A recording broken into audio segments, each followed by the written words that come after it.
everyone to silence their cell phones because we have a very important competition here tonight and we don't want anything to interrupt the competition.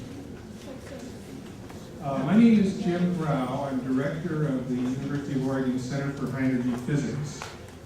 High energy physics is the study of particles and the way particles behave. And this week, we have 200 scientists, physicists from around the world here at the U of O studying and planning for a future very large, very energetic facility known as the International Linear Collider. Tonight, we have a very fun and informative program planned in which 5 of our colleagues will explain various aspects of the science and the technology of particle physics. Then, you will decide which of them has done the best job in explaining their particularly chosen topic. Each of them chose the topic that they wanted to explain, and each of you will,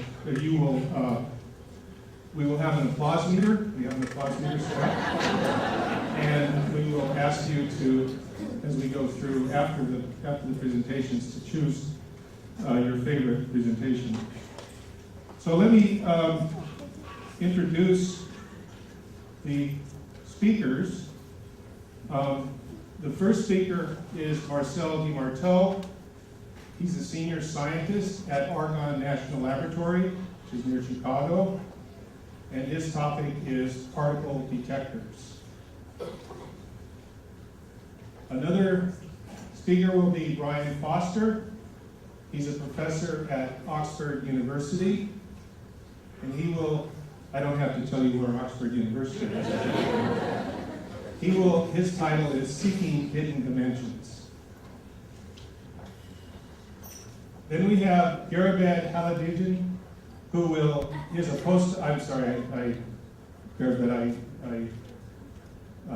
he's a postdoctoral physicist at the University of Iowa. He actually works at the Large Hadron Collider in Geneva, Switzerland, and his topic is going to be neutrinos and astrophysics. Then we have Joanne Hewitt, who's a professor at Stanford University, and her topic is dark matter. And finally, Mark Jenskat, who is already warming up to the audience. He's a diploma physicist at the University of Hamburg, and his title is Why Physics Do. We had a 6th physicist planning to come and participate from Japan, Junpei Fujimoto, and you can imagine why he had to cancel due to the tragedy that we've had in Japan this week ago. So what we're going to do now is we're going to begin the program without further ado. And we're going to select the speakers in a random order to keep the suspense, to keep the speakers on edge. So Leah is going to pick out one of the names from our Oregon map.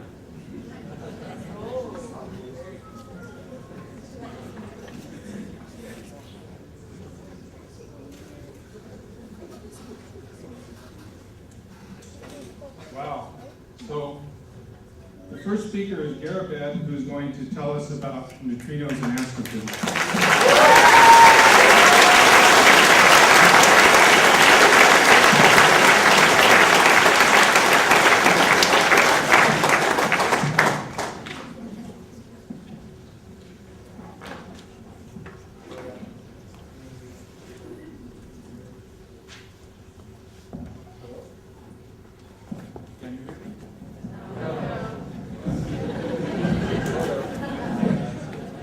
Now? Yes.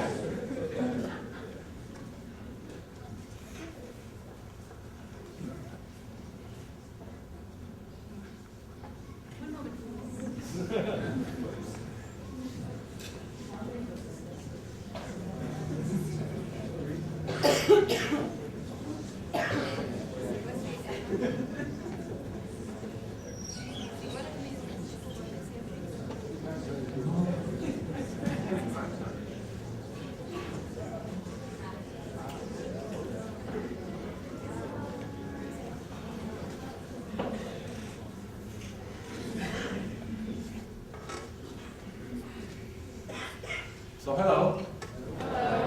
Here is the question. What is an elementary particle? Consider this brain here. Zooming 10,000 times inside this brain, we will see the biological cells. Increasing the zoom up to 10 million times, you will see the DNA molecules. At 1 billion times, we get to the atoms. The atom is characterized by a nucleus at the center and electrons orbiting around the nucleus. The electrons are electrically charged particles. They produce electrical currents. Now the question is if we can go inside the electrons. The answer is no. We have not yet succeeded in breaking the electrons. So the electrons are elementary particles and they do not consist of any other particles. Now, zooming 10,000 times more at the center region of the atom, we have the atomic nucleus. The nucleus is made up of protons and neutrons. Inside these protons and neutrons, we have the quarks. As the electrons, the quarks are elementary particles. They do not consist of something else. Now the question is, how many elementary particles we know of today? The answer is 16. They have siblings, but I will not talk about them now. So here we have 6 quarks. The electron is here. Then here we have 3 particles represented by the Greek letter nu. They are the neutrinos. Contrary to the electrons, the neutrinos are electrically neutral. Because they are so small and so light, we call them neutrinos, which means little neutral one in Italian. To understand them better, let's make some observations. First observation, we'll see the effect of a magnet on their trajectory. Here a magnetic field. The magnetic fields are present almost everywhere in the universe. So here we have 2 particles, charged particle, like a proton or electron, and a neutrino. As you see, the magnetic field changed the path of the charged particle. So it is, if you look from this point, you will badly estimate the position of the source. You will think that the source is here, but in reality, the source is there. But the neutrino go straight. Okay? So you can very easily locate or localize its source. Second observation. Here you have 2 particles, a neutron, for example, or a proton, and a neutrino. Both are launched in the direction of a block of matter. The circles here represent the atoms inside this matter block. Almost all the time, the neutrino traverses the matter from one side to other without any interaction. Matter is really transparent, almost transparent, for neutrinos. To imagine how tiny they are and how matter is transparent for neutrinos, here is the question. How many neutrinos do you think cross your body in seconds? The number is 1 trillion neutrinos. 1 trillion equals to 1 million million. 1 trillion neutrinos cross your body and you don't feel that. Now I will open parenthesis to tell you that the word physics from ancient Greek means nature. The physics is a part of science which studies the law of nature. The astrophysics is the physics of stars, galaxies, and other cosmic bodies. Now that we understand the neutrinos a bit better, the question is, what can the neutrinos do for astrophysics? The neutrinos are excellent astronomical messengers. They are electrically neutral, so they can go through the magnetic field, And we can easily locate their source, unlike the charged particles. And in addition, they can escape from dense region in the universe because matter is transparent for neutrinos, unlike all other particles. So the neutrinos are really good to do astronomy, aren't they? Yeah. However, I told you that the neutrinos don't interact easily with matter. So the question and the big challenge here, how to detect them? We need a big telescope. But how much big? The size of this room? No. The size of the faculty? No. Get ready for the answer. We are using the entire planet, the Earth, to detect them. How is that? I will tell you. When a neutrino crosses kilometers in the Earth, with a very low probability, it can interact with the matter. This interaction produces another elementary particle called muon. When this muon traverses the water or ice, it emits blue light called Cherenkov light. By installing detector of light, we can detect this light and indirectly the neutrino and study them. At the present, we have a couple of these detectors on Earth, like, for example, the one at the South Pole called Ice Cube, and another one in the Mediterranean Sea called Antares. Here is the detectors of light. And here, in this simulation, you can see a muon emitting light in the seawater. Now that we understand the neutrino telescope a bit better, let's take a look on space-time and black holes. Einstein explained the gravity as a distortion in the fabric of space-time. What does this mean? Imagine that the space-time is a flat, trampoline-like, elastic surface. When you put a dense object on the surface, it distorts the surface. When a small and light ball passes close to this dense object, it will fall in the tip because of the curvature. But when this object is very, very dense, it curves the space-time infinitely like a deep well. Even light cannot escape from this region. This is what we call black hole. Now the question is, what is the difference between a black hole and the neutrinos? I will tell you. So, few galaxies in the universe are extremely bright. 10,000 times brighter than our galaxy. Because they have very active nucleus at the center, okay? That's why we call them active galactic nucleus or AGN.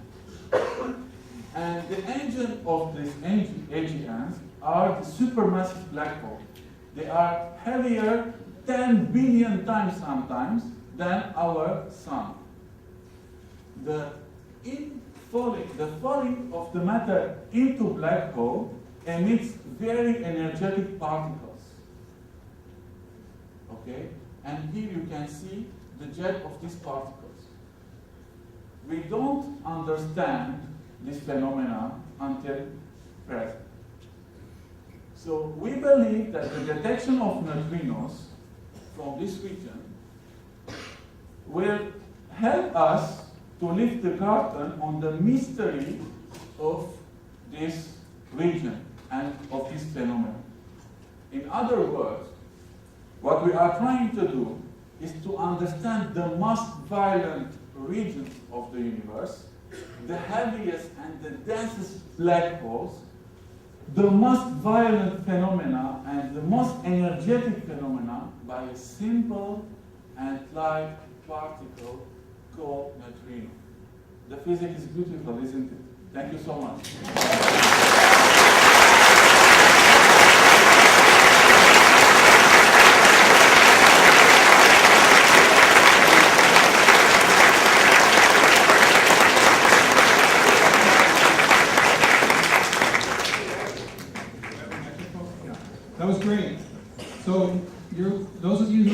appreciated that, may want to give a little rousing applause at the end when we do the competition. Okay, now let's draw the next name out of that. Okay, are the contestants ready for this? Let's see.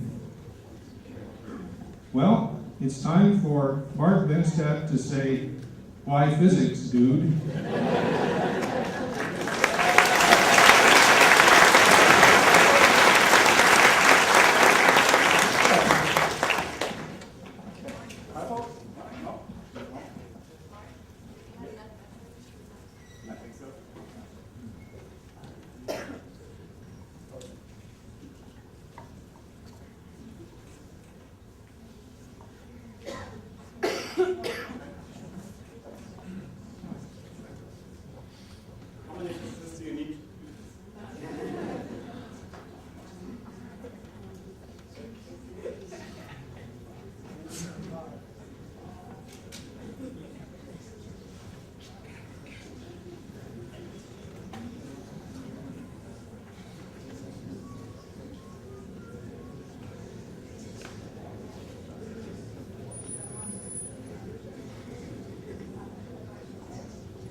Does anyone have any good physics jokes?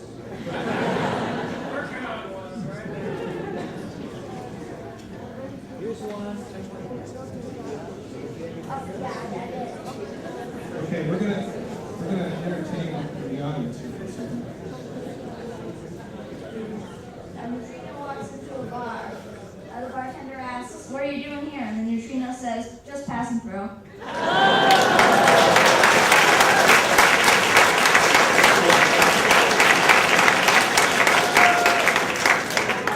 We're not going to let you into the competition.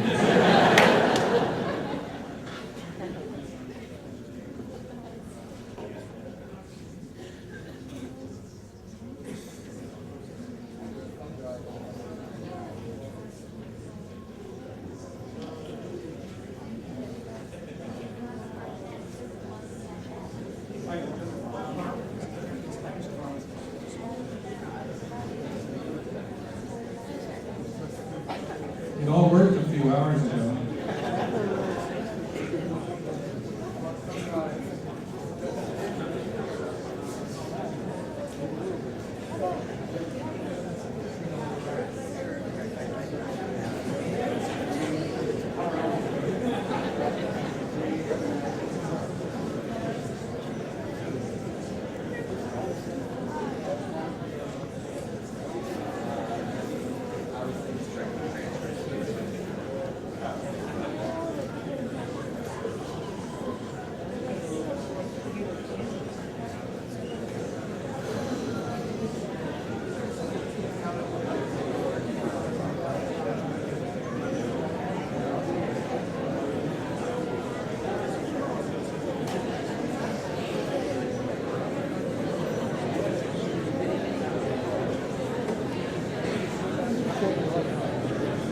So we're going to use the old Macintosh trick here.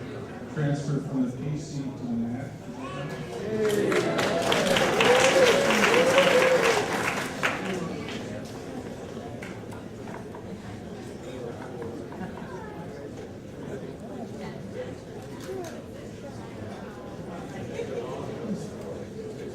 So let's see, what are you guys doing up here? What do you think of that last one? It's pretty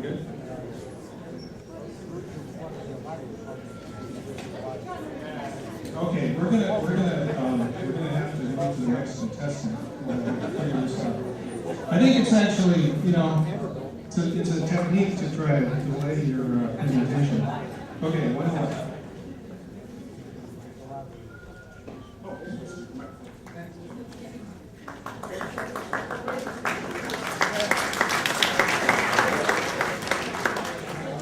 Okay, our next presentation is going to be particle detectors by senior scientist Marcel Di Marteau from Argonne National Laboratory.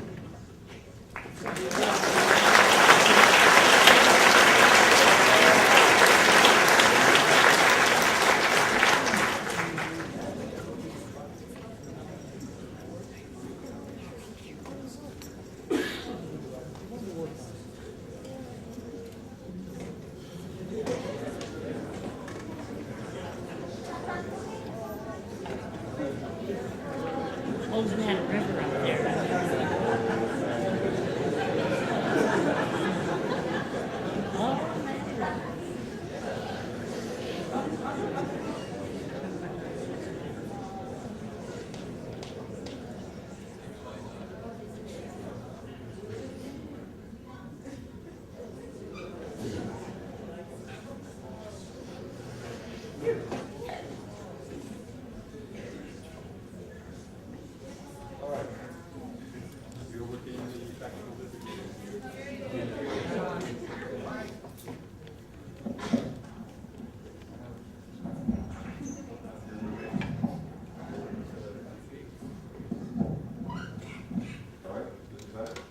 All right, good. So, you know, you're dealing with a bunch of crazy particle physicists here, and, you know, you cannot control computers. So you can control particle accelerators.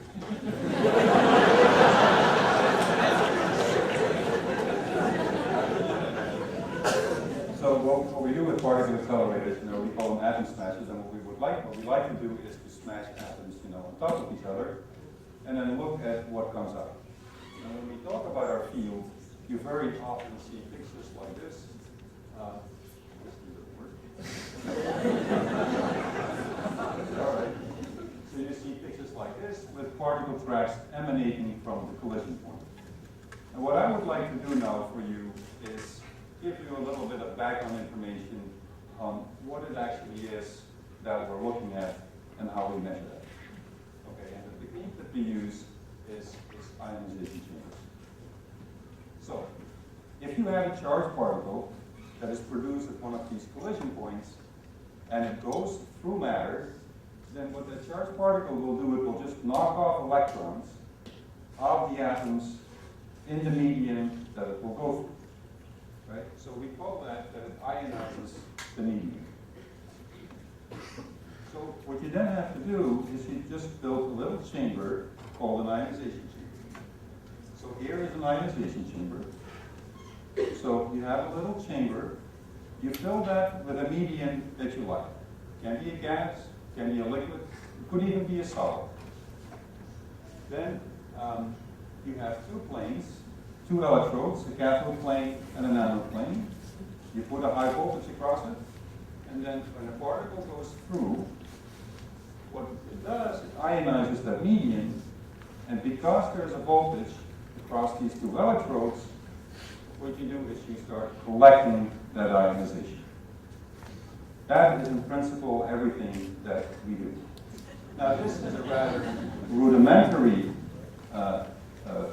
tracking detector. So we have some more sophisticated ones. So here, same principle again. You got two electrodes, a cathode plane. In this particular case, because what we want to do is reconstruct these particle trajectories in 3 dimensions. So you have 3 anode planes. Again, a particle goes through, ionizes the medium, and then you see how the signal develops on those planes, and then you can reconstruct exactly the particles in 3 dimensions.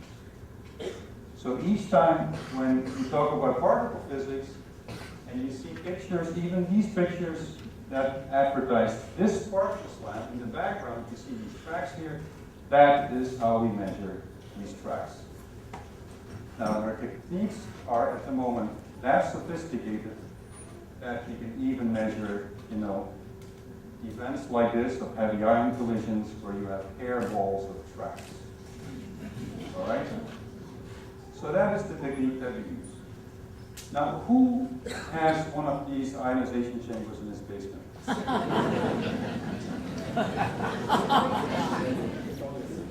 Anyone?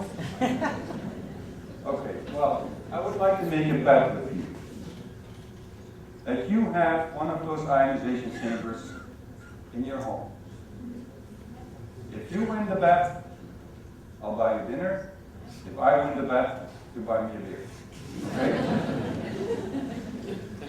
So, people here, those people who could raise their hand, who have a smoke detector in their home, raise their hand. All right, I want to bet. You need a beer. So, if you look at the smoke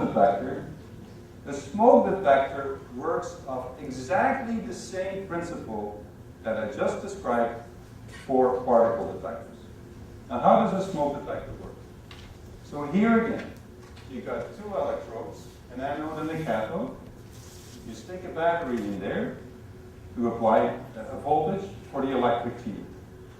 And then in your smoke detector, actually, you have a little bit of radioactive material. You have a little bit of americium in your smoke detector. This americium has about 35,000 decays per second. Don't worry, it's completely harmless, won't hurt you. Now, it decays into alpha particles, which are helium nuclei. Those helium nuclei will ionize the air between those two electrodes. And the ionization is then measured. So you measure a curve. If there is something between the two electrodes, like smoke in your kitchen, the alpha particles will not penetrate, will not ionize the medium, the current is interrupted, and the alarm will go off. That is how a smoke detector works, exactly the same principle that we use in our particle detectors. Now, I'd like to say one more word about americium. Americium was discovered accidentally in 1942 at Argonne National Laboratory during the Manhattan Project. It was an accidental discovery, and as you can imagine, they were looking for another material at that time. And when it was discovered, it was a discovery that went into the textbooks without any application at that point. Now, but the first charge you have when you discover a new element is how do you name it? So if you look at the periodic table, it's quite daunting, which name you have to give that element. But the properties of americium were very close to a neighboring element in the periodic table that was called europium. It was named after the continent in which it was discovered. So Mr. Seaborg decided to name americium after the continent in which this element was discovered, which was America. And that's how it derived its name. He could have used Chicago, and Chicagoinian would have been very nice for the people from Chicago. That's not what happened. But again, it was an accidental discovery from pure basic science that in the end found its way, in an application that is in everyone's life. So, the next time when you're in your kitchen and making a gourmet meal, and the smoke detector goes off, you have an alarm.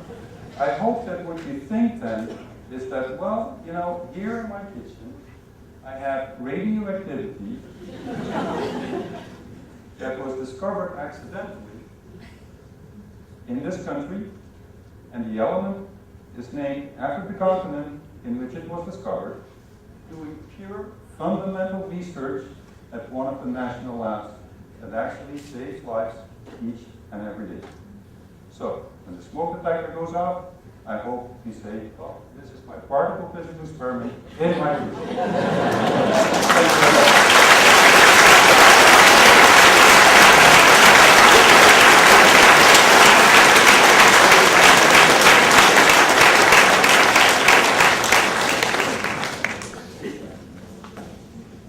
Finally.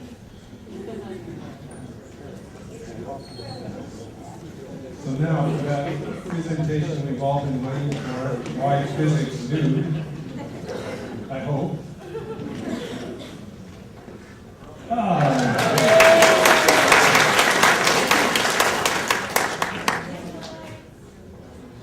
Overfeed needs the lights on, sorry. Nice color. Overflow. The problem is the overflow room doesn't see the projection when we turn the lights down. So sorry about that.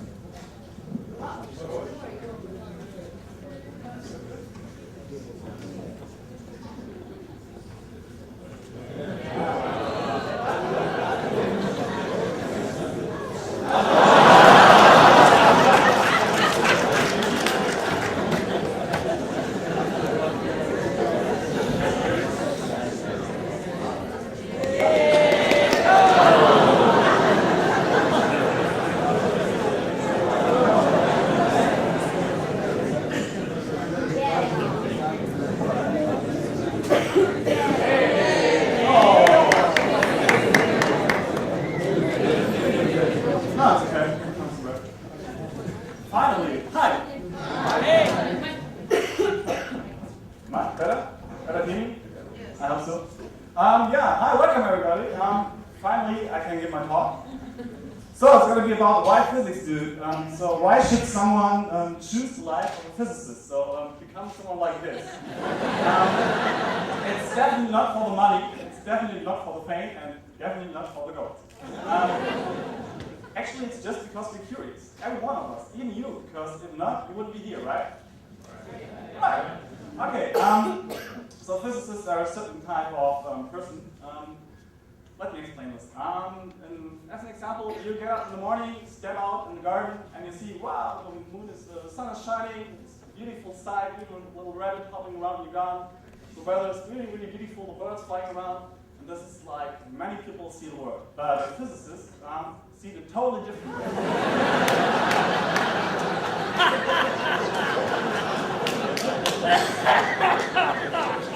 He sees particle showers. Yeah? Particle showers in the world coming from the cosmic rays. He sees, looking at the sun, he sees cosmic fusion, he sees nuclear fusion going on in the sun. Even think about the gravity, how the sun keeps us in place, the earth in place.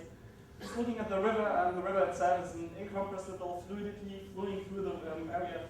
Sees the rabbit and think about what he's eating, the whole metabolism. So a physicist sees the world in a totally different kind of way. So we're really, really curious people and want to understand the nature as good as we can. And as good as we can by now is this. So basically, physicists deal with two types of theories. One of the famous theory is the Einstein's field equation. And they deal with the gravity. So the gravity itself is explained by the field equations. Garbeck explained this really beautiful by this curvature in space-time. And the other forces we know as a physicist, we know four, gravity is just one of them, is the electromagnetic force. And actually, a lot of people know what this is. Just, for example, light, electromagnetic force, also everything electric current. Why you stay on your table and don't fall through the table, this is also electromagnetic force. Actually, most things in the normal life is ruled by this force. Physicists know two more. The weak force. The weak force itself is taking care of the nuclear fusion, for example, or when coming to radioactivity, about decay particles. This is done by a weak force. And the strong force, that's the force which keeps the nucleus in the atom together. Yeah?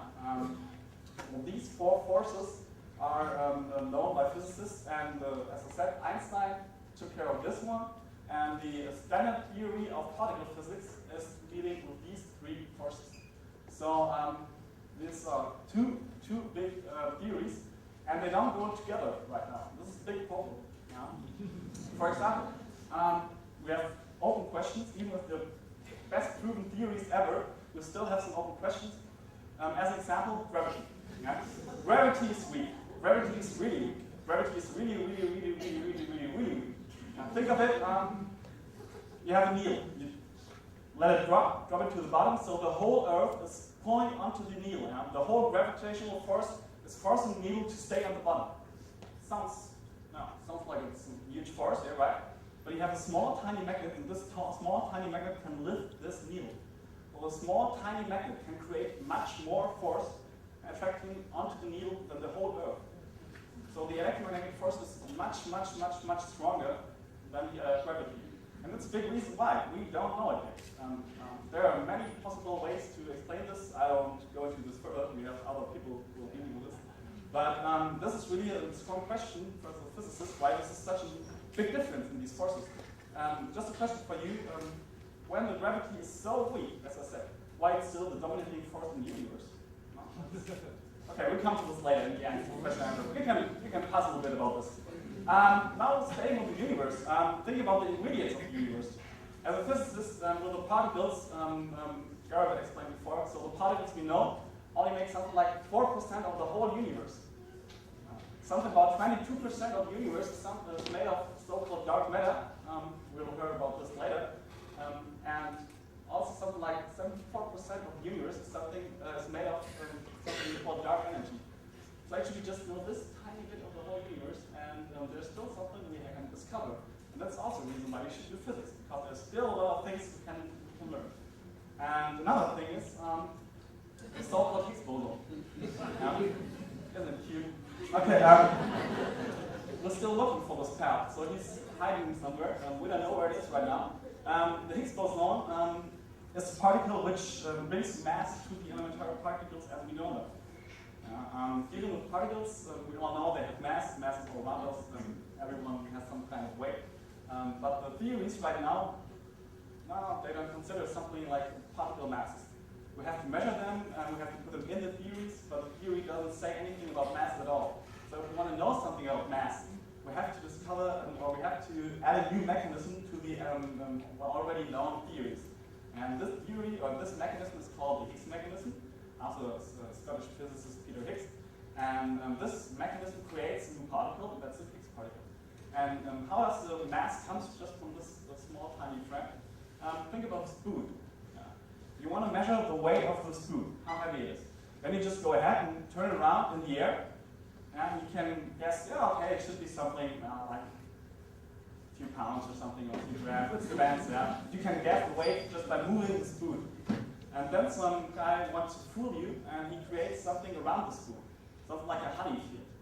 So, and this honey field will slow down the spoon. You need to create more, you need to push harder, you need to put more force onto the spoon to keep it on the same speed. So you think the spoon is getting heavier. Of course it isn't. The spoon didn't get heavier, it's just interacting this honey spoon thing, and this is something we understand as mass. It's the same thing, you think it's getting heavier, but it's not. It's just this interaction between the honey and the spoon. And that's the same with this Higgs field.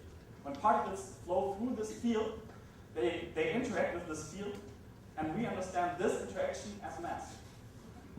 Okay, and this is quite a good theory, but we haven't proved it yet. And we still want to prove it. This can only be done by discovering the Higgs particle. And this is another thing we are looking for at the LHC, for example. Okay, but how do we create the particle? I mean, they're just new for us. They're already existing in nature. But how can we create a new particle? Okay, this is really easy thing. Okay, we like to shoot really light particles, like electrons, onto each other. So they don't have they're really light, but they have a high kinetic energy, so they are really fast. And when they collide, you have a small, tiny, dense energy state. So small space, a small volume with a high energy, and then something happens. Think of the bullets. The bullets, each of them is not so heavy. When they collide, they have a high energy, but not a huge mass. But when they collide, something really heavy can exist, like a car. Nice, car. Car can pop up through this collision.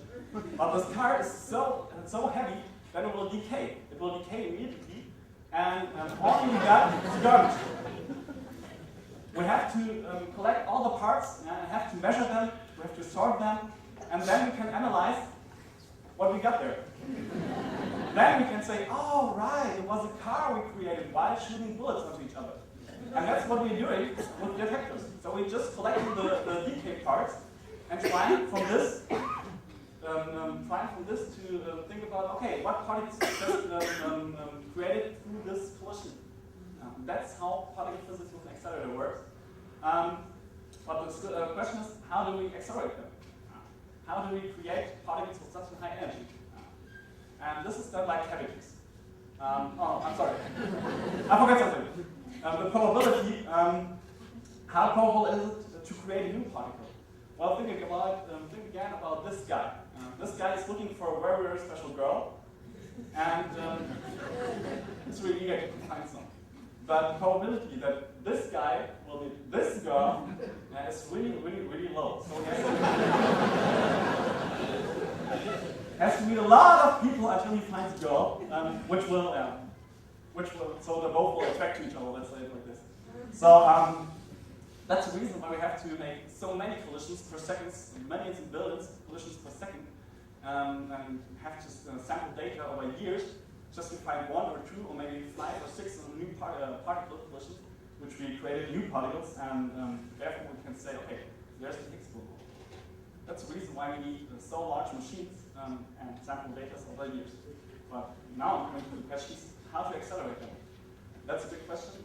It's quite easy. Again, we use cavities, but not these kind of cavities. We use these. Cavities are not so complicated to understand. Basically, just a capacitor. So you have 2 charged plates, one negatively charged and one positively charged plate. And if you have an electron on this side, it will attract it to this side and move along the field lines. And this is how the electrons gain energy. That's basically. You just apply voltage, and just by flowing through this voltage, the electron will gain energy. Of course, we do this in vacuum and so on, so it won't look like this. It more will look like this. So you have a pipe, so the electron can enter the cavity and move out again. So circle in the accelerator, for example, and you have to close it up because you have a vacuum inside. And basically, this is a cavity, but that's not it. You have to think about the cavities itself. They have to be cooled down to a temperature of 2K. And it's even colder than the universe. The average temperature in the universe is 2.7K. It's colder than the universe. That's not possible. How you cool something down to a temperature? Well, the temperature is colder than the universe. That's an interesting question. And you apply voltages, like 35 megawatts per meter you want to apply.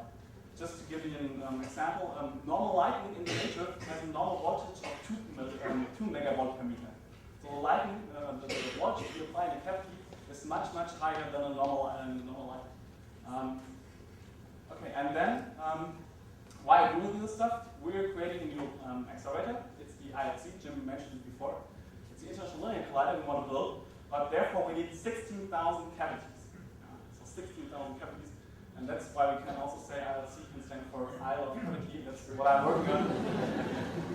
Okay, and then just in time, and finally I did it. Thanks.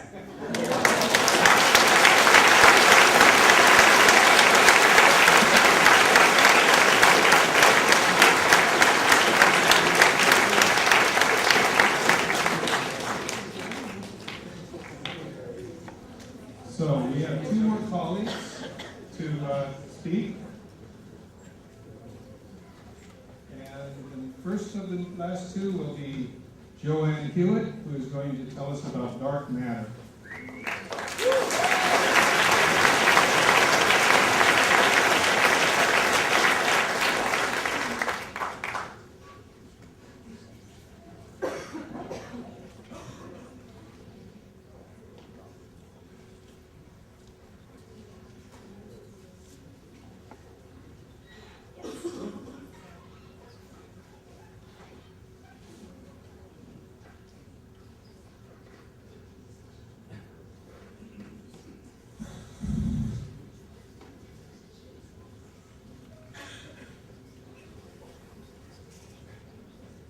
Now, we did test this earlier.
any more jokes?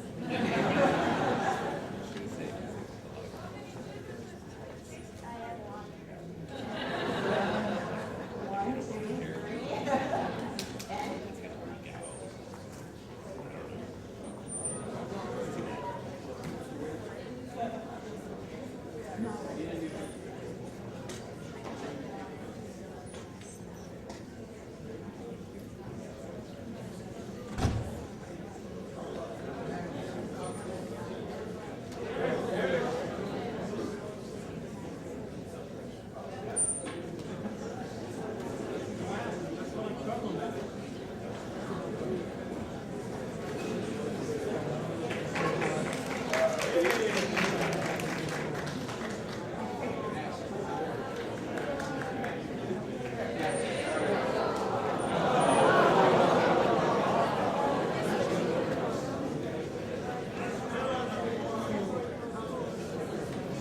This is 18th century physics we're trying to do.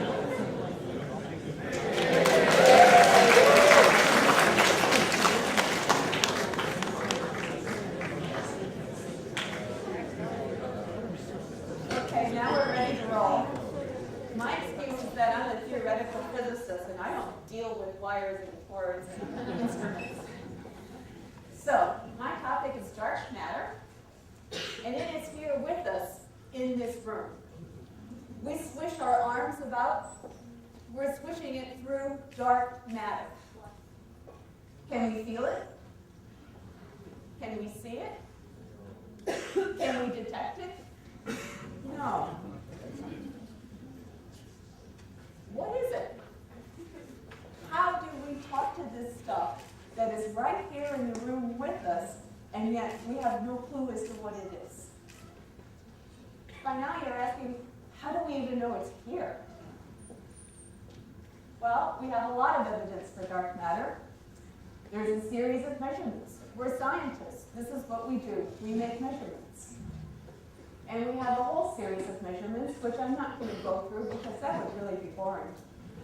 But the point is that starting in the 1930s, measurements of galaxies didn't come out the way we expected them to. They moved differently than we expected them to.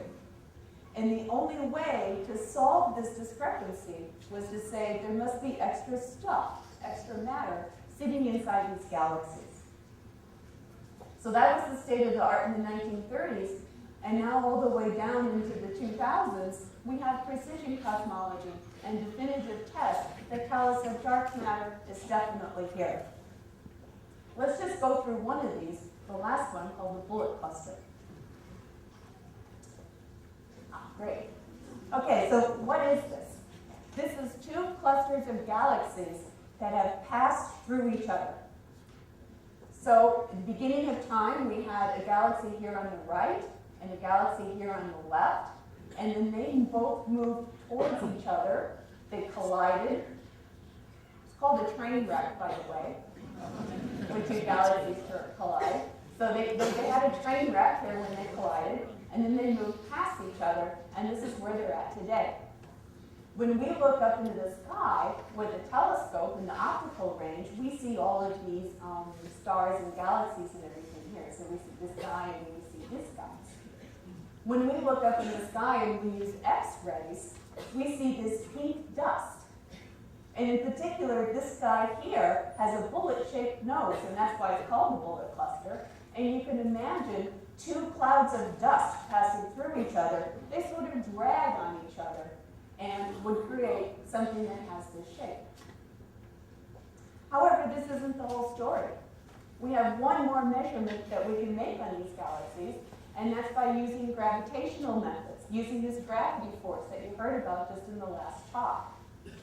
When we make gravitational measurements, the gravitational field surrounding these galaxies, what we see is that the center of these galaxies are actually these blue blobs here. But that's not what we see when we look at it, either through X-rays or through optical. But when we use the gravitational field to look at these galaxies, we see that there's a whole chunk of mass sitting out here that we can't see. That's dark matter.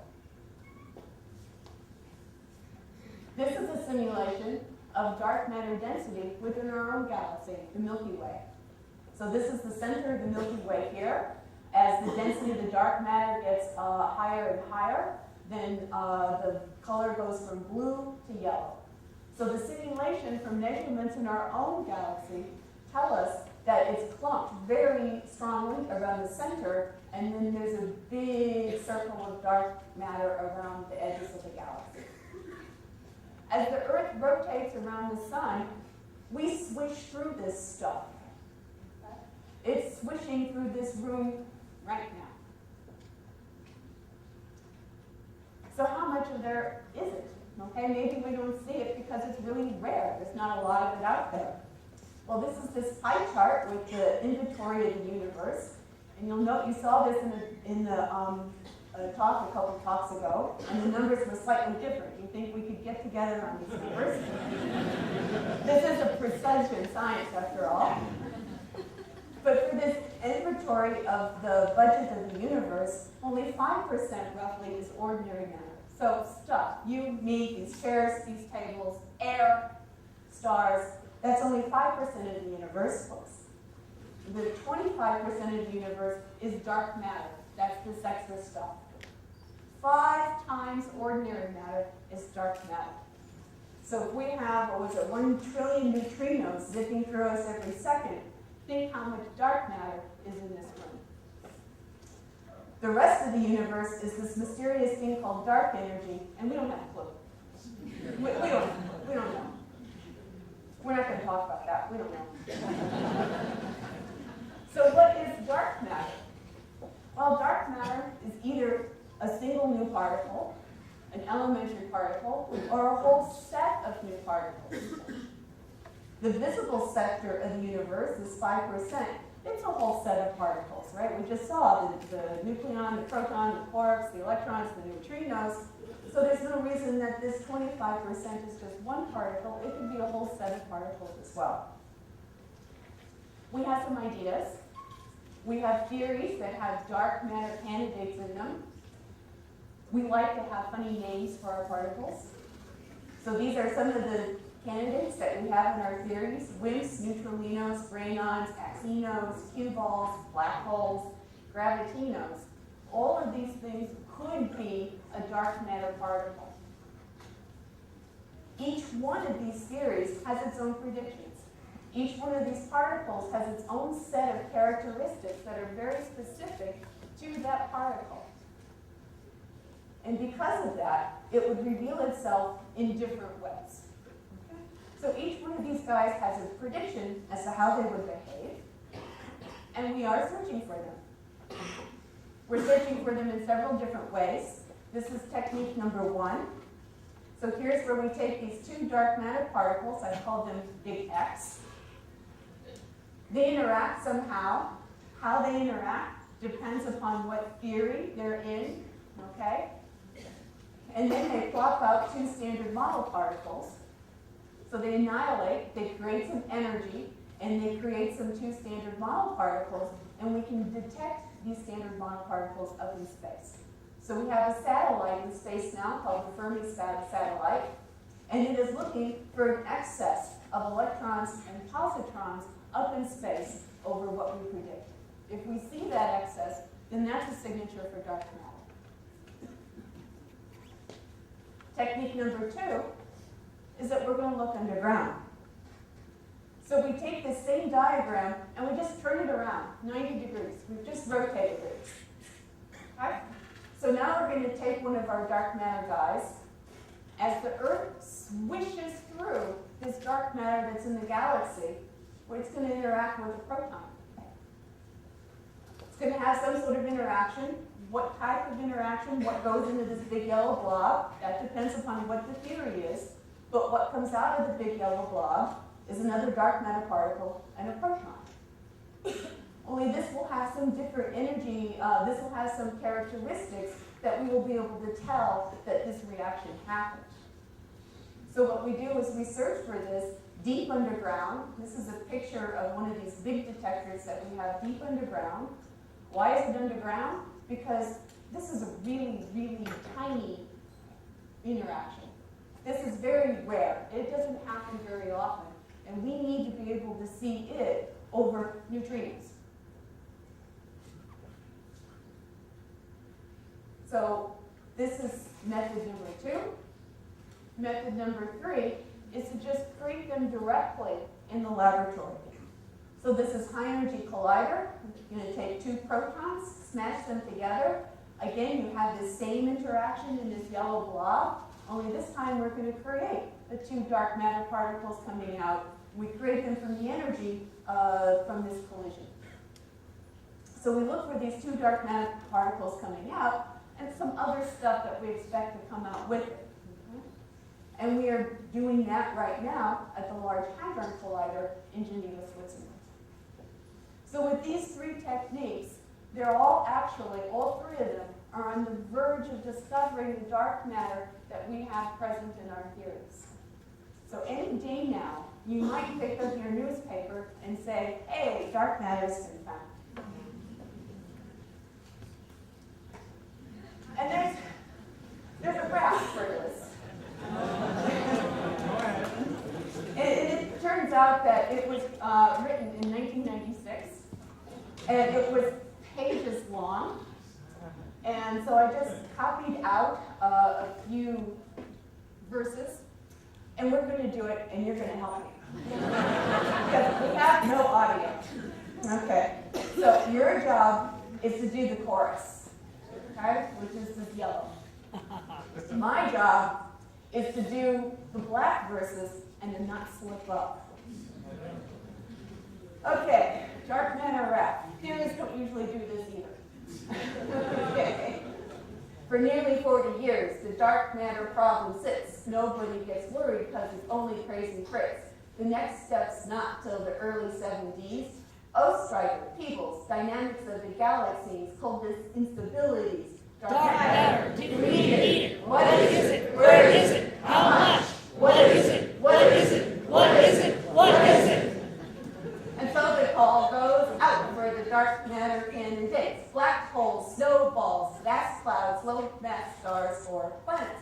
But we quickly hit a snag because galaxy formation requires too much structure in the background radiation if there's only baryons and adiabatic fluctuations. Dark matter, do we need it? What is it? Where is it? How much? What is it? What is it? What is it? What is it? Who's right? It's hard to know until observation or experiment gives overwhelming evidence that relieves our predicament. The search is getting popular as many realize that the detector of dark matter may well win the Nobel Prize.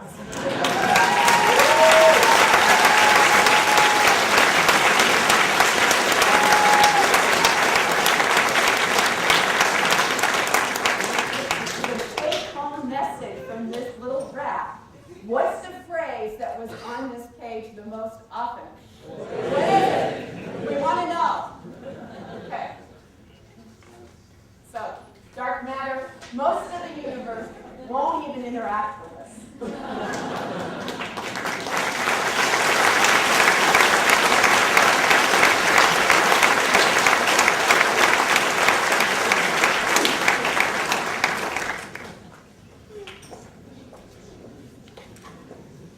Okay, that brings us to our final presentation by Brian Foster entitled Seeking Hidden Dimensions.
who was going to go first was properly conducted, but in fact, of course, it was completely fixed. I had to come last. Because when I start playing this, boy, will this place clear quickly. Joshua Bell, the famous violinist, recently, about a year ago, busked outside New York subway for about 2 hours. He made $12. I'm expecting to make much more when I pass the hat around at the end. Isaac Newton, he was barking mad, but never mind, that's by the by. He gave us our modern picture of how the universe works. Better than mine.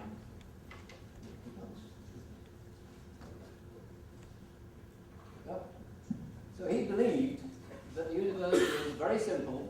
It's a clockwork universe. If you knew how it began, you would be able to tell how it would evolve forever.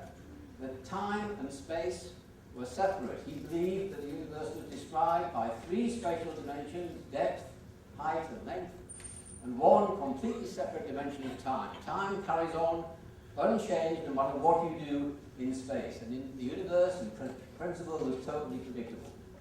Another remarkable man, Albert Einstein, changed completely our view of that. He discovered between 1905 and 1915 that our understanding of the behavior of large objects like the planets could be understood in terms of what we call the theory of relativity. That theory has Einstein's view that space and time are intimately connected. He overturned the Newtonian view of how the universe worked, and relativity was born. We are facing a new revolution, a revolution to do with strings. He failed in his quest to unify all the laws of physics in one simple and beautiful theory. He tried for 30 years and he failed. Are we on the verge of a new revolution which will finally succeed where Einstein failed? There he is with string theory, slightly different, which we'll demonstrate later. He felt uncomfortable with the fact that our universe is deeply uncertain. Quantum mechanics, our understanding of the theory of the atom, which he was a founding father of, tells us that the universe is random at a fundamental level. Einstein famously said he didn't believe that God played dice with the universe. If you've ever listened to a Geiger counter clicking, the clicks as they arrive are random. Each one corresponds to the decay of an atom. It happens randomly. The universe is deeply uncertain. Einstein hankered after the clockwork universe that had been put in place by Newton. Also, quantum mechanics tells us that we can see and resolve the universe better and better by using more and more energetic particles. Resolution is the key. The more clearly you can see inside the universe, the more you can tell about it. Here's Einstein. What happens if we look more closely at this photograph? Let's blow it up. Let's look at a part of it. You start to see his delightful moment, but we start to see it becoming blurred. Our resolution is starting to fail us. And if we go one step further, then we find we're down to the level of the pixels of our camera. We cannot tell information because our resolution is insufficiently good. To see finer detail, we need to improve our resolution. And the way to do that, it turns out, is not to use light. Good resolution will reveal new things about the universe. Let me take an example, dear to my heart, a violin. Here's a photograph of a violin. If you look at it with the poor resolution you get from your eye, you can see it's a very beautiful thing, it looks shiny, but when you look more closely, you start to see details which are not immediately obvious. The 2 black lines around the side called kerfing of a different wood. If we look much more closely still, then we see something completely different to what we can see with the naked eye. We see that rather than being a smooth surface, in fact, it's extremely complicated, has cells of all different varieties, each is a different size.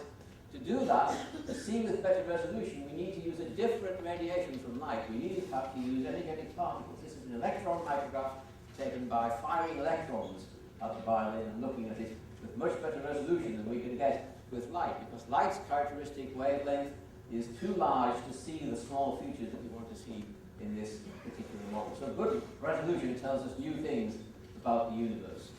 The best resolution comes from the most energetic particles. So if we want to see the smallest things in the universe, then we need to use enormous accelerators. It seems almost paradoxical. Here is 2 examples of accelerators. One just down the coast from here, SLAC, the Stanford Linear Accelerator in Palo Alto. Another one, CERN, in Geneva in Switzerland. This is an old photograph taken 30 years ago when the first experiment in this ring, 27 kilometers wide, around the lead experiments were beginning. So these microscopes have told us an enormous amount about how the universe works. They've told us that a standard model exists, a standard model of particle physics which consists of particles which have no size. They have mass, but no size. Sounds strange, it is strange. And it also leads to a problem. The problem is that general relativity, Einstein's theory of gravity, is sensitive to random fluctuations from the random nature of quantum mechanics. And when they occur over the tiniest distances, they become so powerful that they destroy the mathematical mechanisms of general relativity. So we cannot unify general relativity with the other forces. We cannot succeed in Einstein's dream while we still have a model of particle physics which has particles of no size. Supersymmetry is a new property of the universe, a new symmetry of nature which we haven't yet discovered, but which we believe must exist. This new property would for the first time allow us to construct a sensible theory of particle physics in which instead of point-like particles, we have particles made of extended objects, strings of quantum nature if they're large enough. How large do they have to be? This is the size of a human head. The superstrings, if they're going to fix our problems, have to be, oh, we can't wait forever, let's just move ahead. This is the size that the superstrings have to be. This is the depth to which we've been able to see inside the universe with our largest experiments today. The Large Hadron Collider can see down to this depth in meters, whereas the superstrings, if they exist, are down at this level here. If we can do that, then superstrings can allow us to unify gravity with all the other forces and finally then achieve what Einstein wished to. Now, all of these superstrings can be considered to be harmonics of how the string vibrates. Let's use an example of a vibrating string. I have one here. When we vibrate the string at the right level, it will sing. Away, it goes all squeaky. But right here, when we hit the harmonic, it sings beautifully. And that's the natural frequency of vibration of the string of a violin. Similarly, the superstrings have a natural frequency of vibration, and by the simple fact that there are only a small number of natural frequencies, we can use that to reproduce all the particles inside the standard model. Sadly, like everything else in life, quantum physics tells us there's no such thing as a free lunch. And what we have to pay is that superstring theories only work in a universe which has 10 or possibly 11 dimensions. So how can it be that we can have a universe which has 6 extra dimensions which we've not been able to see until now? And why should there be 10 or 11 dimensions anyway? Well, there are some things in physics where you can't explain by waving your hands or showing pretty pictures. You have to instead solve the equation. So here is a photograph of me solving the superstring equation. As they say, if you believe that, you believe anything. I'm not smart enough to solve the equation, but nevertheless, when you do solve them, you find that the only way you get sensible answers is if the universe has 10 or 11 dimensions. And then, in that particular situation, not only are the answers sensible, but they're exactly the same as the answers we get when we calculate our old standard model of point-like particles. So that's why we need 10 or 11 dimensions. The mathematics tells us. The extra dimensions, however, can't be the same as the dimensions we're familiar with, otherwise we'd see them, we'd know the universe had extra dimensions. So they must be different, they must be curled up with an incredibly tight twist, so tight their size must be similar to that tiny size I showed you before of the superstring. So what shape do these dimensions have? Well, it's pretty difficult to draw 6 dimensions on a 2-dimensional surface, so this is an artist's impression of how these things look. They're incredibly complicated mathematical structures called Calabi-Yau manifolds, and our picture of the universe is it's filled with these extra dimensions, and the superstrings sail through them and feel their forces, whereas we can't see them because they're so tiny. So there's the size of the superstring compared to the size of these extra dimensions. We can see extra dimensions in our own familiar objects. Remember the violin? This violin, when we expand it, we see that these areas here are not only extremely complicated, they hide an extra dimension. These are holes. So these holes, an extra dimension, can go down into these holes. What seem to be a very flat 2-dimensional surface actually has holes in it, so it can go down into a 3rd dimension, which is hidden until we look at it with the appropriate resolution. So even in our own lives, we can hide dimensions in a particular way. How can we actually make experimental observations of this? We can use the Large Hadron Collider at CERN. Experiments are being built around it. This is the early stages of some of those experiments. This is to give you an idea of the scale of the Large Hadron Collider. There's a person, the yellow path around the center of this device, now completely filled with very complicated detectors that Marcel described to you. The magnets which bend the particles around in a circle incredibly complicated feats of engineering. They run at superconducting temperatures just above absolute zero, where the material has no resistance and where particles can bend with incredible precision. So what might we find at the LHC? Almost certainly something much more exciting than anything we've thought of before, but we have some idea that if supersymmetry exists, we will see new particles. If we don't see these new particles, then superstrings are very unlikely to be our fundamental theory of the universe. If they exist and collide at the Large Hadron Collider, they may well form mini black holes. Black holes very similar to the ones at the center of our galaxy. However, they won't suck into them, unfortunately, rather they'll evaporate, rather like what happens when you drop a drop of water onto a hot plate.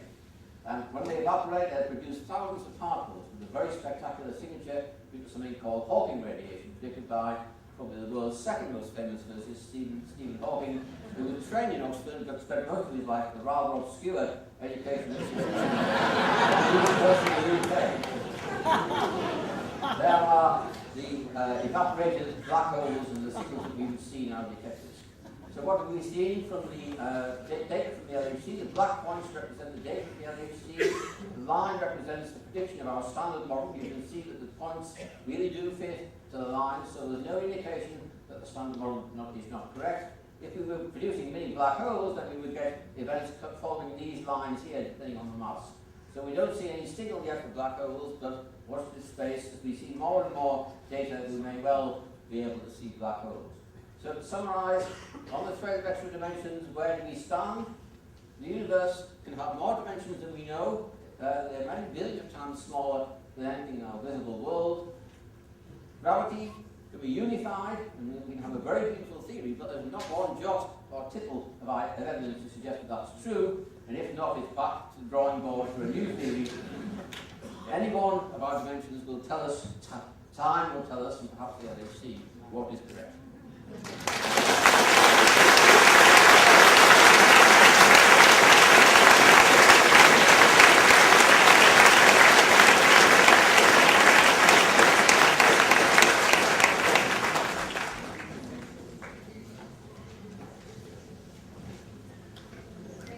Okay, so now we're going to judge your impressions of each of these wonderful people by getting applause for each one. But let's see, can I use one? Oh, Brian's back there. You guys are going to sing. So first I'd just like to remind you, Mark, stand up. Mark, we're not going to do the applause yet. Mark gave us a presentation called Why Physics Do, and we're going to go through and do the applause with Mark. Marcel, particle detectors. Joanne, dark matter. Arabed, neutrinos and astrophysics. And Brian was seeking hidden dimensions. Okay, so do we have, you want them to stand up? Okay, so we want them all to line up in front here. This is a very serious,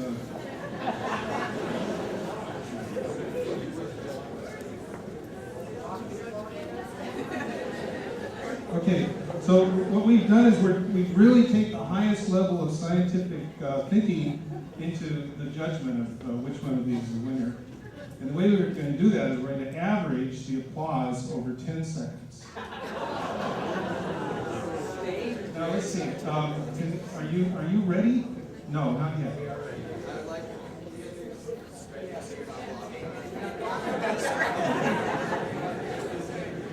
Okay.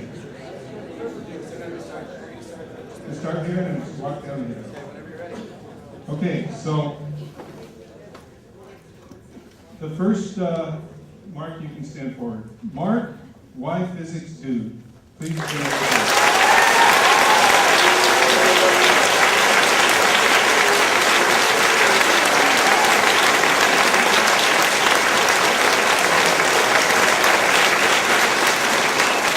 Thank you very much. Okay. Get your beautiful data. Marcel, party detectors.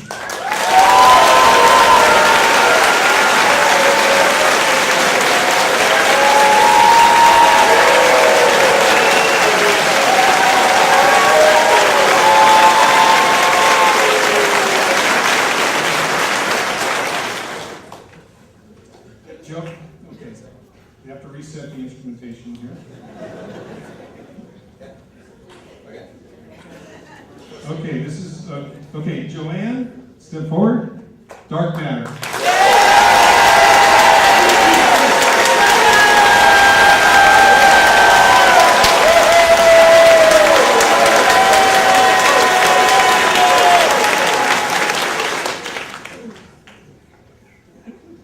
Okay, Garrett. How are we doing? Ready? Okay. Garrett, please step forward.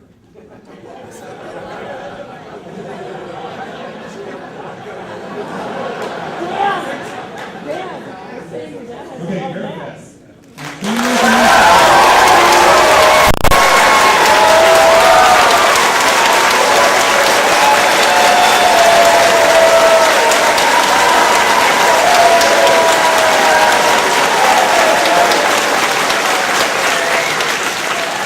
Okay. And Brian, seeking hidden dimension.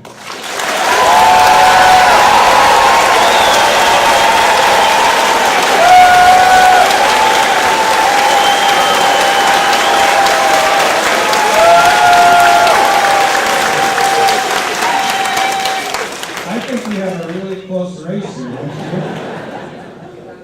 And now that judges are deliberating behind the platform, before we announce the winner, I would like to acknowledge a few people who helped prepare this event. First of all, John Schmore, the head of the Theater Arts Department here at U of O, helped a few of the participants refine their presentations with the head of theater arts.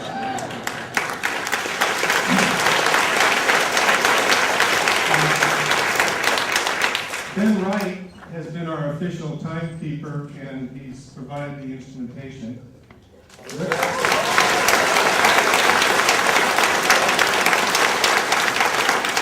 Ray Fry is the U of O physics professor who helped prepare this event. He's sitting over here.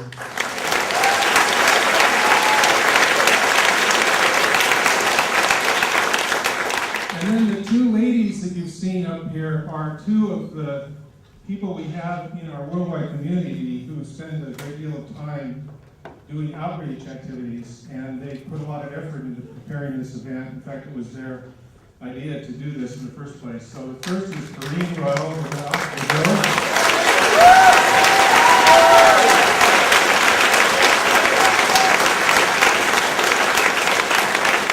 She came here all the way from France for this event. And actually the lead was Leah Hesla, who's sitting back here. She's from Senegal.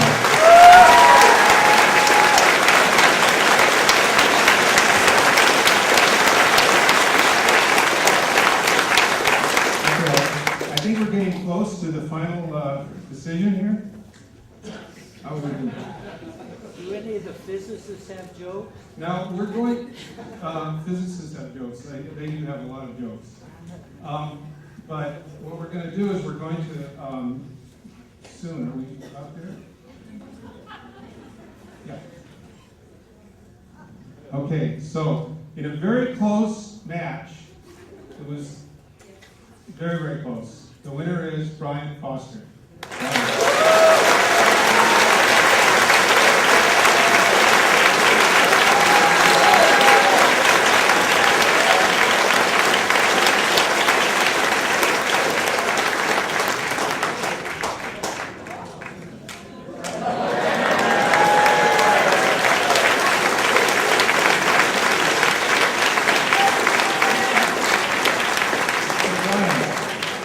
Here's your certificate.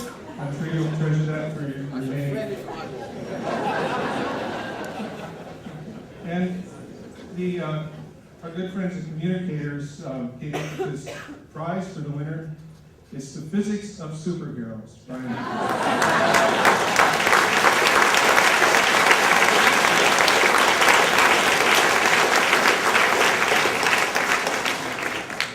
For the other contestants, we have certificates to prove that they were actually very great contestants this evening. So, thank you.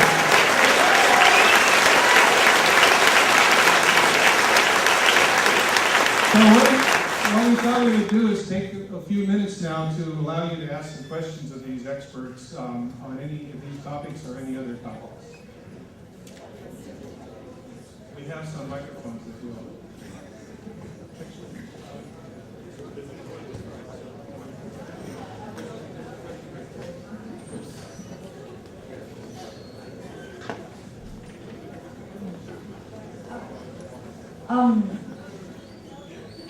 I was wondering to nobody in particular, because you all talked a little bit about accelerators or whatever. I was wondering what would happen if you took an atom of every element and smashed them all into each other at the same time.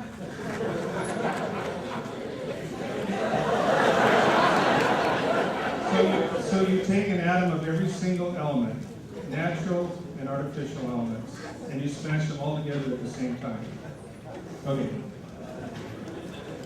I showed this one picture of this airball event with all these tracks coming out. I think if you put maybe 100 of those, overlay them all on top of each other, I think that's what you will see.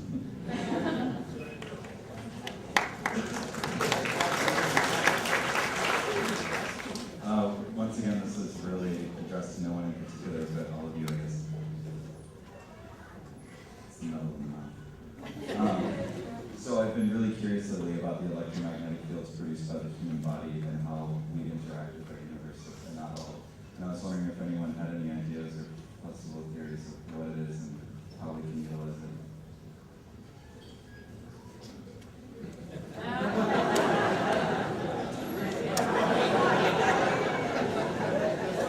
So Brian has the other hand in one too.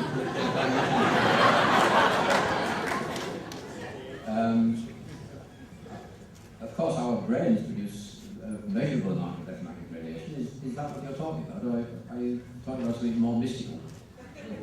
Well, let's stick with the brains. Huh? The brains? Well, of course, it's possible to measure the brain activity, and people have done some very interesting experiments on people's brains when they're asleep, when they're awake, etc., what the differences in activity are.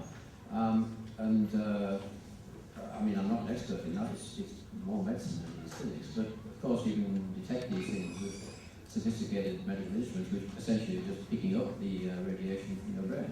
It's a pure electromagnetic process, and it's very well understood, so we can understand quite a lot about it. That's a very good answer, but I'm not an expert. Thank you. Okay, another question. There's a question right over here. What might we find in the eye-like cavities proposed collider that we can't find at CERN? Okay, so what might we find with the ILC that we might not find with the Large Hadron Collider? Good questions. Actually, we don't know. That's why we have to look. We hope everything we don't find with the LHC, we can find with the ILC. And the ILC can be used to investigate further what we can find at the LHC also.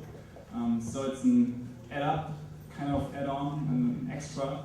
But basically, we have a lot of theories and a lot of things we can find eventually with the ILC. We don't know really what we can find with the ILC, what we can't find with the LHC. In what way will it be different, though? Yeah, sure. Let me take a shot at this here.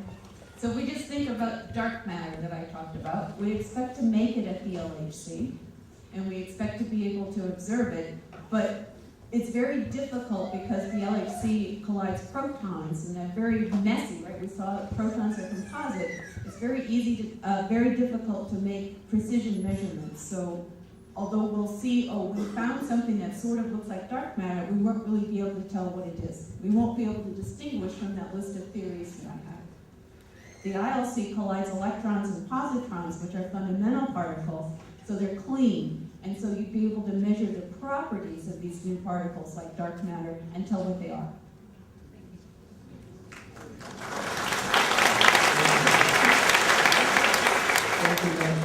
Einstein said time is just God's way of keeping everything from happening at once.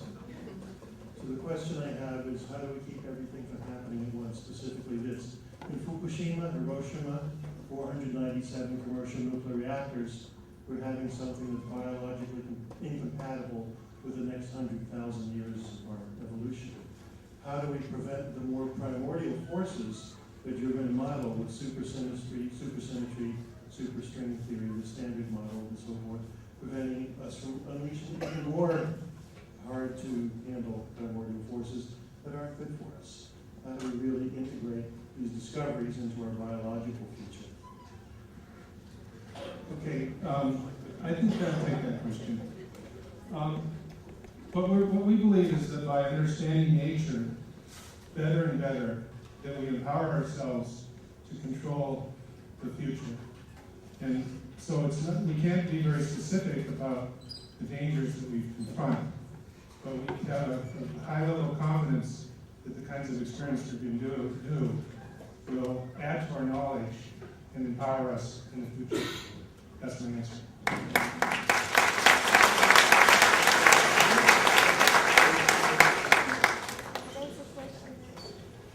My question is, since you know so little about dark matter, and it seems to be so different than regular matter, why do you think that it's going to be organized into particles? Why couldn't it have some other method or scheme of organization?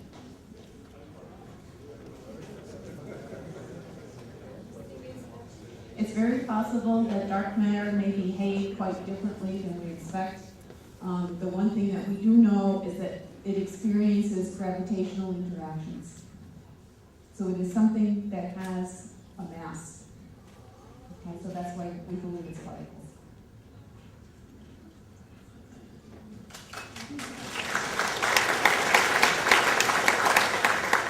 Okay, we have one right here. Is the world infinite? I mean, the universe? And if it's not, what's outside of it?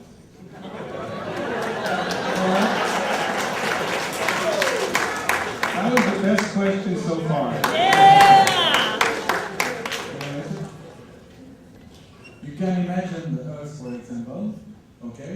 You can go to the Earth a billion times, you can rotate, and you don't have a limit. The surface of the Earth is not infinite, but you don't have a border. It's something like that.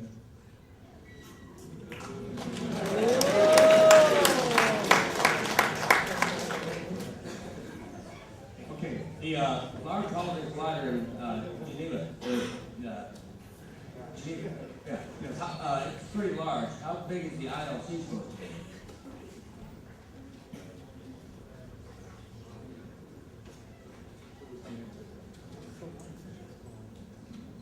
The Large Hadron Collider is a circular machine that has a circumference of 27 kilometers. The ILC that is being proposed is a linear collider and has a length of about 50 kilometers.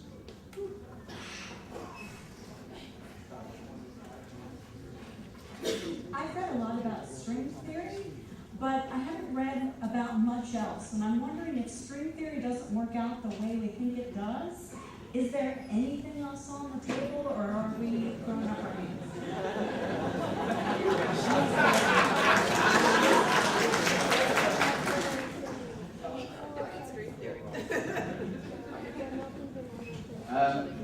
The answer is that theorists, pardon me for saying this, do tend to jump on bandwagons, and string theory is a very large bandwagon which is rolling along with a lot of momentum.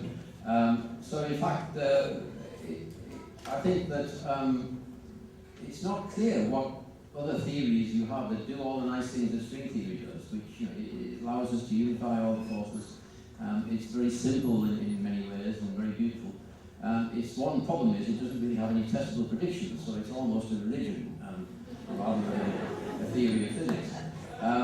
But I think it's fair to say that the number of alternatives which have the same breadth that scissor strings and string theory has are very few and far between. I offhand think of one. So it's one of these very beautiful theories that we really have to be able to test, and unfortunately, although we can, if we're lucky, test it at the LHC, if we don't find any evidence of string theory, that will certainly not mean that string theory home, which is good for all theorists and studies.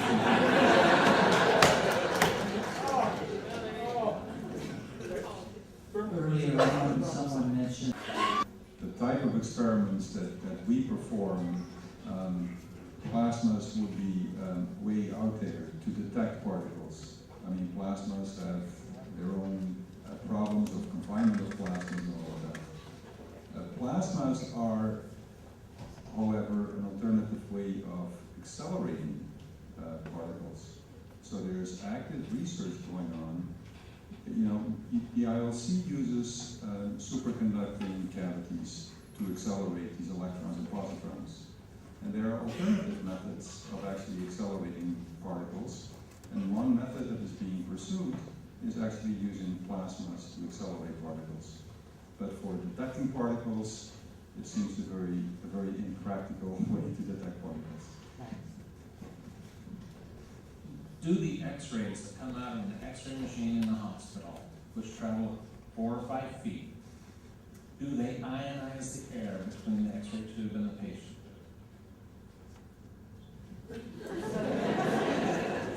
Yeah, the answer is yes. I mean, but it doesn't harm us. No. Okay, there's a question up here up in front. I have a question. How does light work in the scheme of things? I've never really understood how that works. Because some of my teachers say that it's a wave, and sometimes they say it's a particle, so how does it work with particles? So which teacher says it's a wave? Okay, try. Actually, it's neither.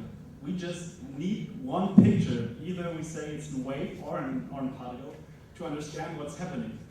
The physics itself tells us it's a quantum object. And we just try to press it into a picture to understand what's going on this small level. So it's both or nothing, just as you wish when doing an experiment. But again, yeah, it's just a quantum object, and we can't explain it better than using one of those images, but both are true.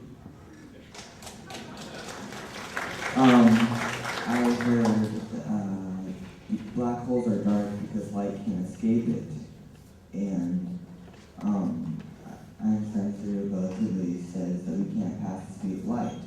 But if we orbited a black hole, would it be theoretically possible to pass the speed of light because black holes pull in light? So you're saying that light will not escape a black hole, and theoretically we cannot exceed the speed of light. But if we were near a black hole, could we exceed the speed of light? Was that your question? Everyone's saying no, but I don't think anyone wants to explain. Probably orbiting, because they don't want to be sucked in. The answer is no. But keep thinking about it. Okay, there's a question down here. Is there a higher percentage of stars being born and dying near the center of the galaxy where the black holes are? And if that's so, is it a property of the black hole that causes that? So now we have an astrophysics question. Does anyone want to try to answer that? The guy next to you is the answer.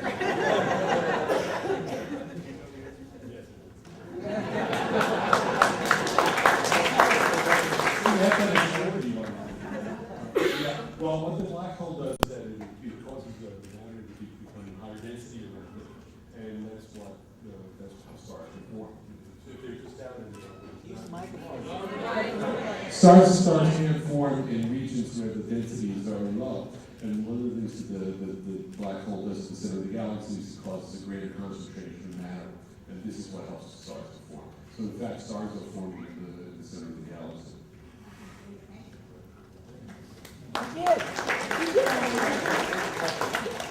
I've had a theory lately that when we're driving in a car or walking, is that the reason why we see things passing us or we're passing by something is that when we get the way the world is turning, And so it's like, I don't know, but when we stop walking, or we stop driving in a car, and we're in one place, that we're moving with the world steady. It's hard to explain, but I see how I could be wrong with you, Ray. So, I think the correct answer is the world spins in one direction. Does anyone else want to tackle that one?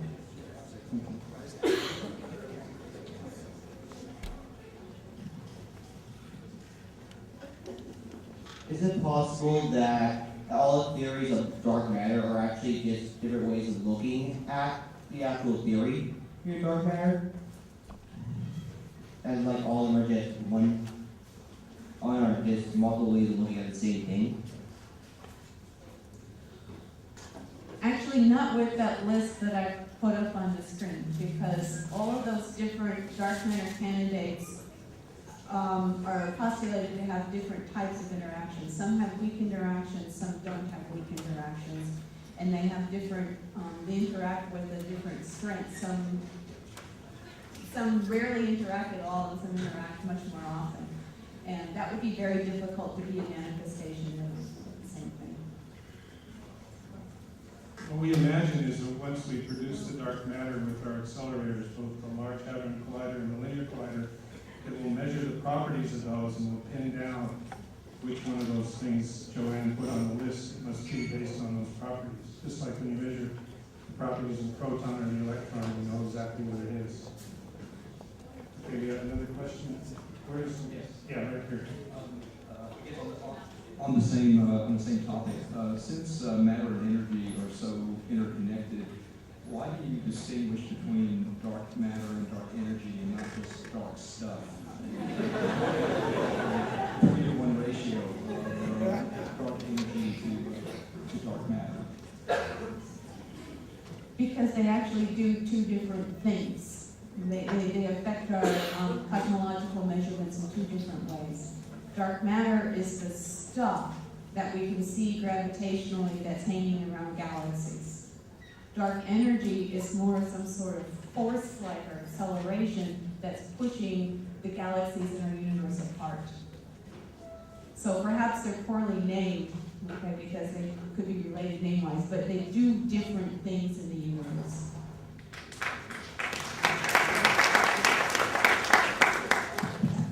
Yes. We say that light acts as a wave sometimes, and sometimes it acts as a particle. Well, a wave isn't really a thing, it's an action on something, like a wave in an ocean is an action on water. Without the water, we couldn't have the wave. When we say light is acting like a wave, what is it acting on? What is the medium?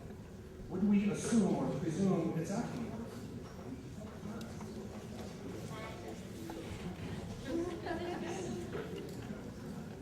Light is a remarkable thing. It actually generates its own medium as it goes along. This is classical physics. It was discovered 100 years ago, 120 years ago, by James Clerk Maxwell, who was a great genius.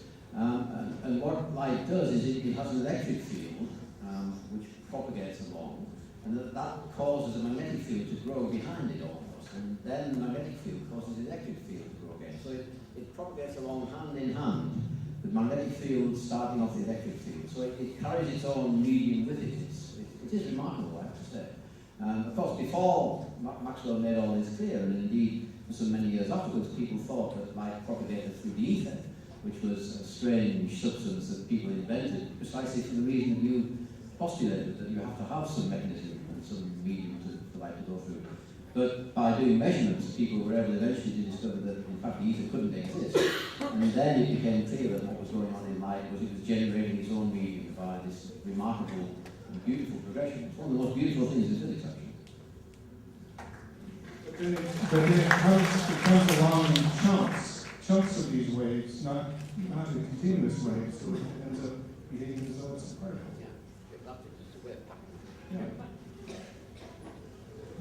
My brother, right here, we were supporting it, and also had a PhD from Caltech, and now he's retired as physics professor from Auburn University.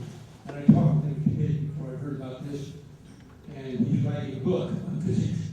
I don't understand it. I said I would buy it. He said, you couldn't read it. And that's probably something that most of you who are very interested in physics couldn't buy. His name is Gary Swanson. And I have a nephew in this audience, I believe, who is a teacher here. But I don't recognize him because I seldom get to see Chris Swanson. Okay, thank you. Okay, I promise. I'm a practical kind of guy, and I've got a couple questions. There's some more questions that got raised up by the discussion of dark matter and neutrinos. I can see the point of electrons. I can understand what they're doing. Those electrons are making it so this microphone works right now, so I can talk with you guys and everybody can hear. But I'm really curious about a couple things with dark matter. If there's a lot of it, do we have a dark matter storage problem? Do we have a disposal problem? Should we be recycling dark matter? For that matter, once we find dark matter, what can we do with it? What can we build with it? Would it have practical purposes? And also, that led me to thinking about neutrinos. How could I borrow a couple of neutrinos? It seems like they would just leak right out. So I'm more confused than ever now. Thank you. Anything you can say about that?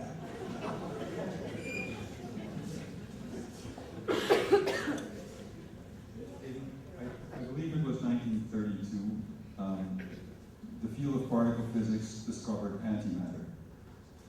And what the hell do you do with antimatter? Right? When it was discovered. We had no clue. It was again something that went into a textbook. Antimatter existed. And we had just a better understanding of how the world functions. And nowadays, if you go to a hospital, antimatter eats your body, literally. If you go to the hospital and you have a PET scan, a PET scan, the P stands for positron. A positron is the antiparticle of an electron.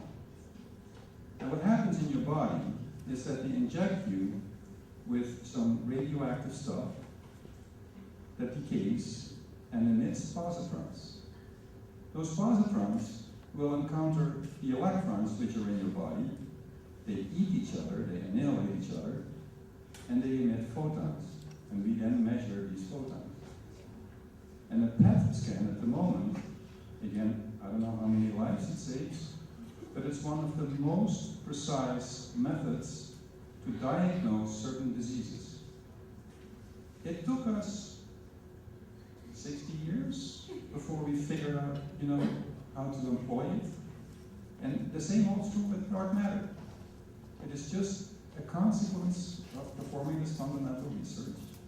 And maybe in the end, we may have, a practical purpose for it, or we may not. But we don't know at this time.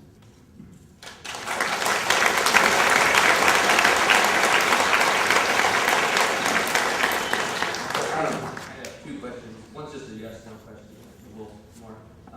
Can neutrinos pass through black holes? And also, I recently heard about a theory that gravity, the properties of gravity can change once you get into intergalactic space. So the properties of gravity changing could change the foundations of physics. And with that, thoughts? Okay, two questions. So the first question is, if can a neutrino go from one side to another of black hole? The answer is no. Nothing can escape from black hole. And the second question was? Intergalactic space, like the gravity, the fundamentals of gravity changing in between galaxies? So you get in between. So you have some theory which explain the dark matter, like this change of gravity law. So it's really depends from the model. So it depends on the theory. Okay, I think we have time for maybe two more questions. Leah, two more questions? Okay, there's one back there, and there's one over here. So I'm sorry, but and after we finish these questions, of course, you'll be free to come up and ask questions directly. One back here. Yeah, so suppose, I came in late, you might have already talked about this, but supposing tomorrow we find evidence to support this theory and it is now widely accepted, how does that change, or how does that change us? How does that change our functionality as humans? How does that change our lives? Are you referring to a specific theory? I guess. I mean, if we discover something new tomorrow, does it change our lives? Is that what you're asking? I think that's what you're asking. If we make a new discovery tomorrow, can it possibly change our lives? Like if we discover that there are indeed 11 dimensions that, and this string theory is true. Okay, who wants to? I can give a very analogous answer to the answer I gave just now. I mean, when James Clerk Maxwell was deriving his equations, and when a lot of research was done to understand electromagnetism, I mean, don't forget that this was all done by candlelight, right? People understood and started to understand electromagnetism, and then people started to apply it. So that what led to, you know, generators, electricity, and all that. And what will happen with any other theory, again, is very difficult to predict. But I think a lot of the research that we have done has ultimately led to an application that was beneficial for society. Okay, thank you. So the last question of the evening? No pressure. No pressure. So in the last presentation, you were talking about how you look differently at it when you look closer and closer. That light isn't necessarily the best way to observe. And I think the violin is a really appropriate thing to think about this in terms, because the best way to understand a violin isn't by looking at it, it's by listening to it. And so I guess my question is the new supercollider and all these things still want to look at particles. I mean, you were talking about how you have to look really, really, really close, but it's the same methodology. Are there other methodologies for understanding this kind of data and measuring these reactions, and just talk a little bit about it?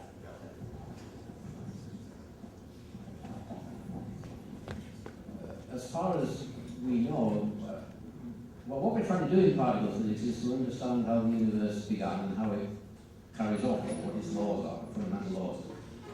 Really, the only way we know how to do that is to try to go nearer and nearer to the Big Bang that started it. And because it turns out that quantum mechanics tells us that to go to very, very tiny distances, we need very large amounts of energy.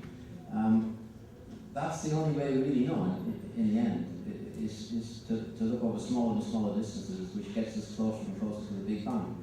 So I think the answer to your question is that there aren't really any other methodologies other than the ones that we're using. That's your answer. I'm going to disagree just slightly and say that there's really two main ways we can go to higher and higher energies, or we can make our measurements more and more precise. I mean, the whole reason that we know that there is dark matter and dark energy is because our cosmological and our astrophysical measurements have become precise enough to discern it. So let me close by thanking all of you for coming out tonight. We enjoy so much sharing our science with you. There are some books outside. If you'd like to pick one of these up, it explains the International Linear Collider. And please show your appreciation for our guests today.